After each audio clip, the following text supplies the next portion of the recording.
everyone. Today I'm joined again with my Goodness, and today we're going to be talking about history. Goodness is going to be tutoring IGCSE History with us after the summer. So it's a real pleasure to have you doing this with us, and we're really excited to hear all about it. Firstly, Goodness, why do you think it's important for teens to study history? Well, I think it is important for teens to study history because it really helps them develop their critical thinking and literacy skills. It enables them to analyze bias in various sources by understanding the perspective and motives of the author. They also learn to evaluate evidence, enabling them to distinguish between primary sources, which are basically like eyewitnesses accounts, and secondary interpretations.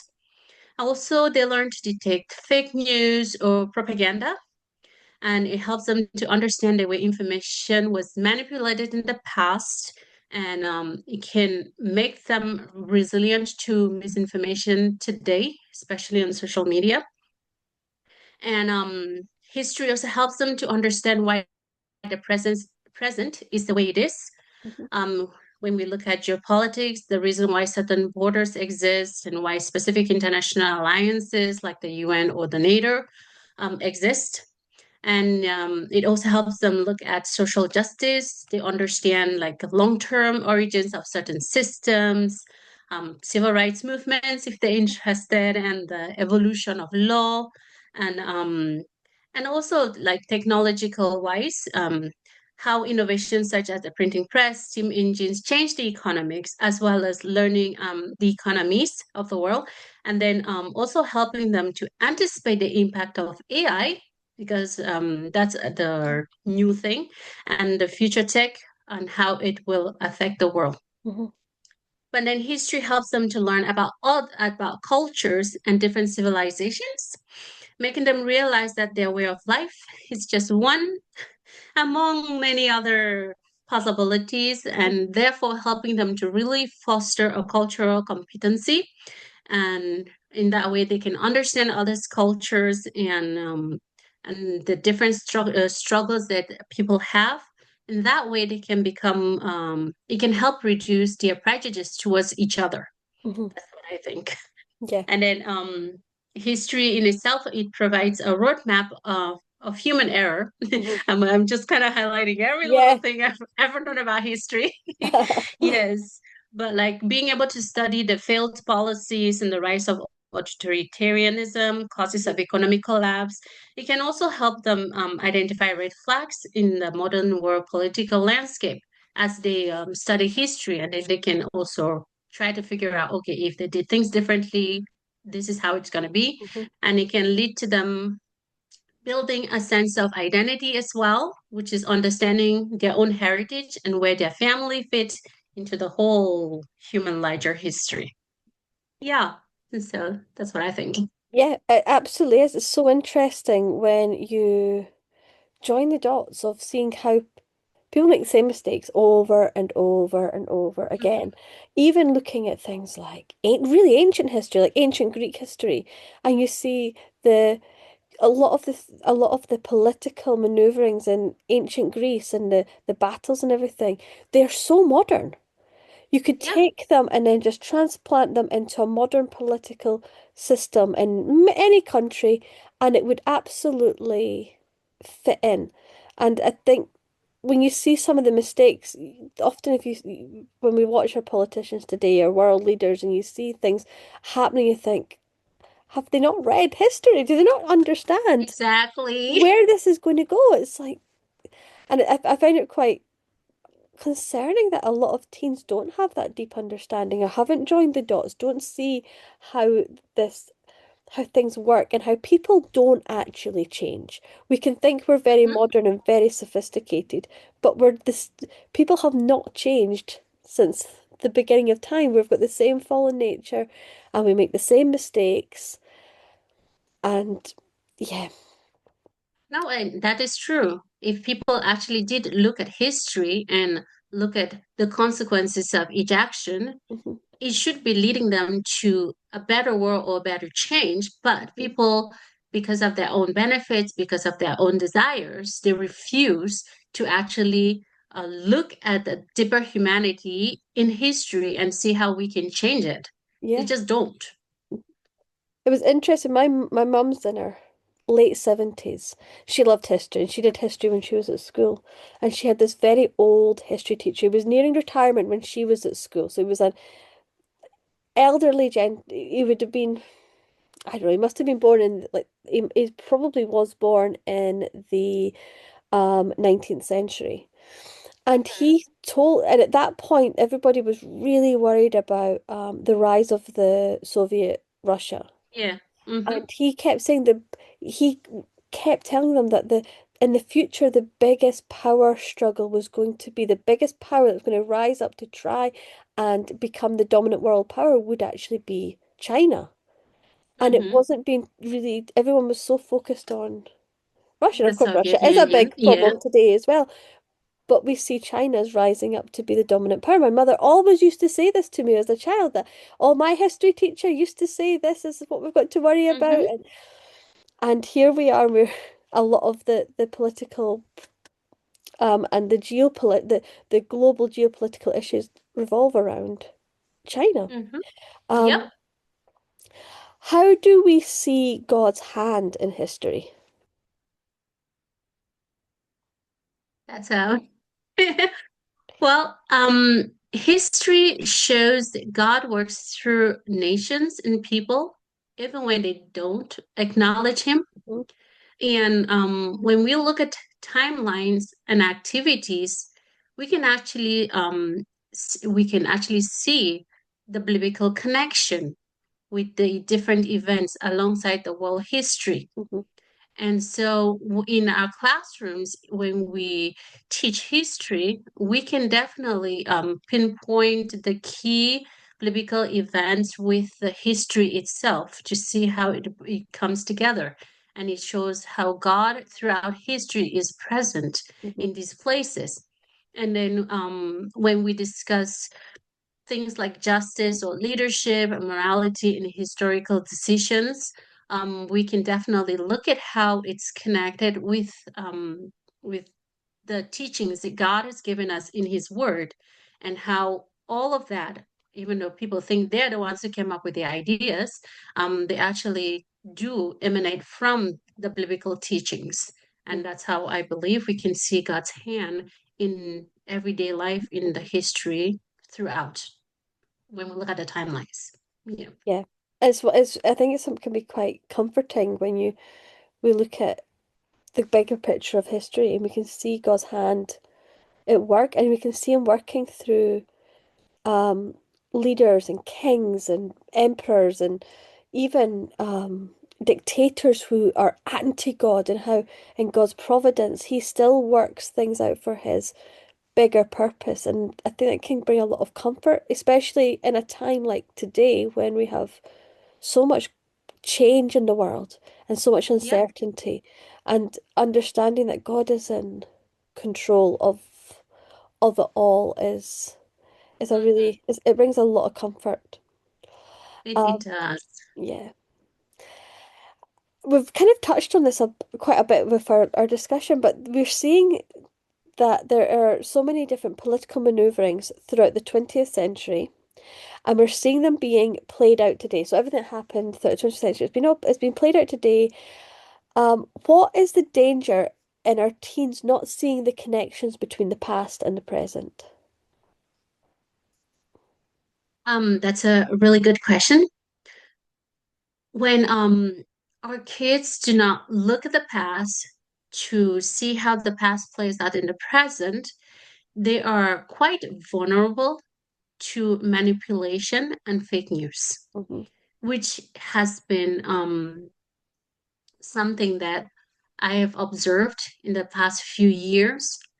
And when we fail to understand or recognize historical patterns of propaganda, especially the tactics being used on social media, this can lead to becoming accidental amplifiers in the midst of it, especially with the misinformation. And for example, like using certain groups as scapegoats or using fear-based populist language that can be recognized as tactics. If our teens cannot recognize these, they will be prone to manipulation, leading them to becoming victims Mhm. um, of, I guess, propaganda or playing a part in amplifying the issues that are on, which they probably should be helping. Um, how do you say that? Destroy.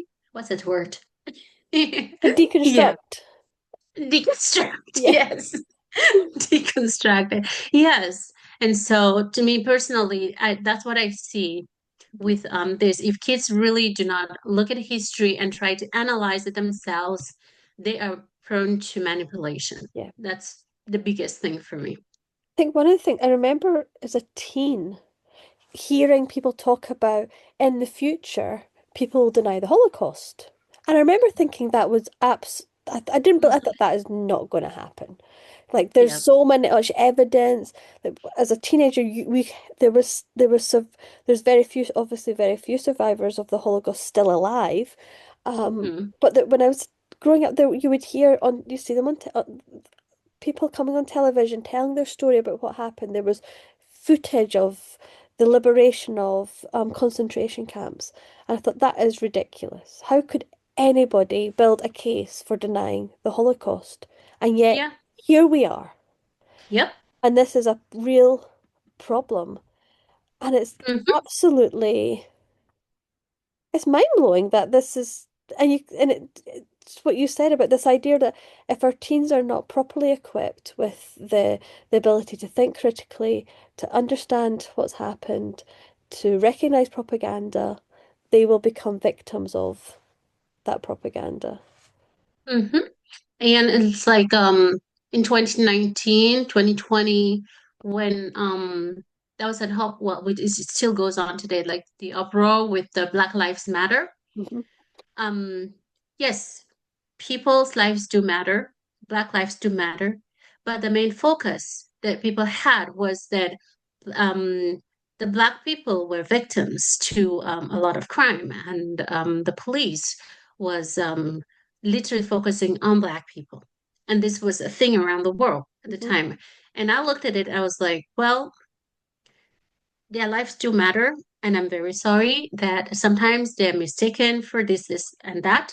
But at the same time, we ought to understand that all human life matters. Mhm. We cannot just focus on one group of people, but this. And when I try to help my kids understand that in the classroom, they couldn't because they were blacks.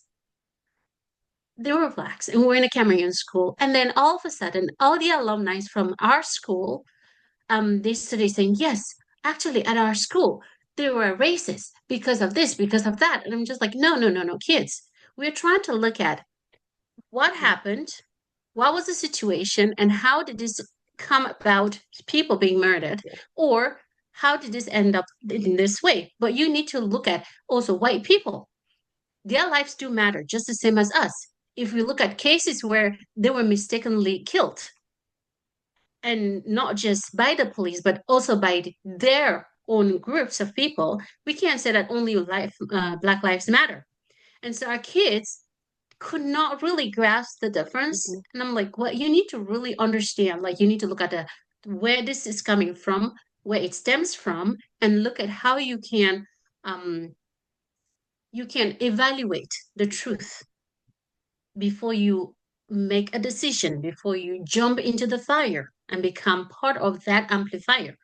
Yeah, that's really fascinating.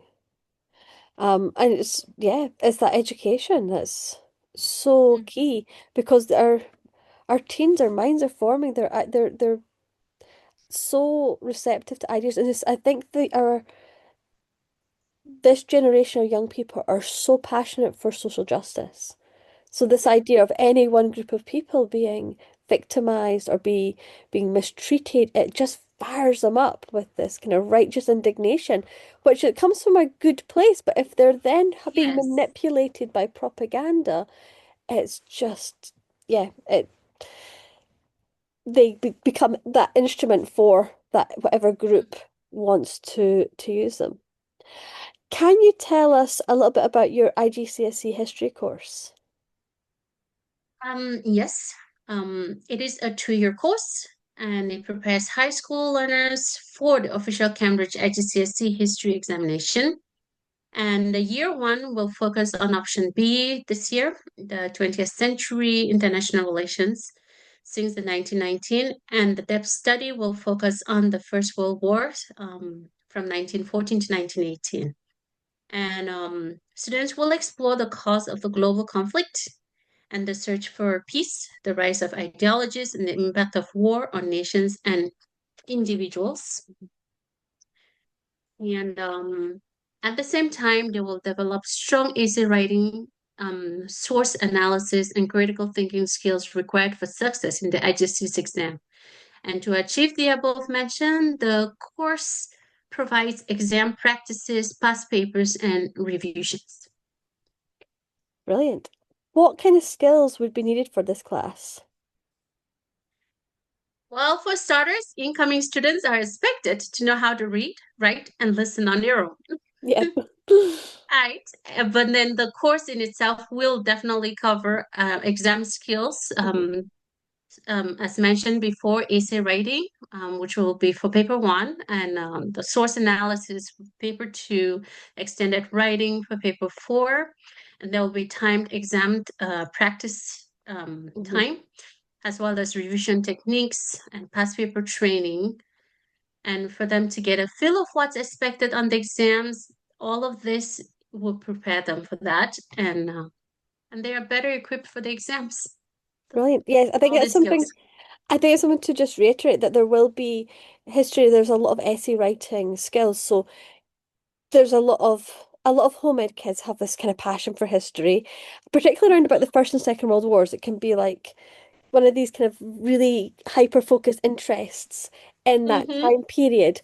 And that's brilliant, but that recognition that this class will require that kind of being able to deal with source texts, that Mm-hmm. level of critical thinking and being able to write essays. So it is an IGCSE class. So if your child's a little bit younger and you're not sure if they're ready to write at that level, perhaps send us an email and we can have that discussion with Goodness to assess if that would be at the appropriate level for a child to come in with this. Because history is there's quite a lot of essay writing, isn't there?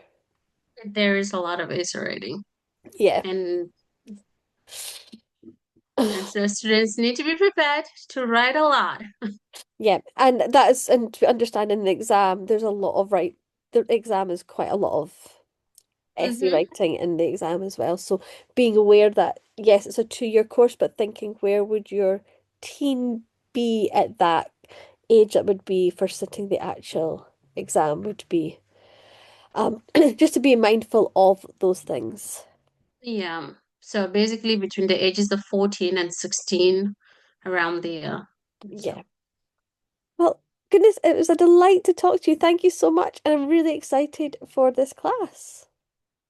thank you for letting me come on, and I'm excited to have students in my classroom. Brilliant. Bye bye.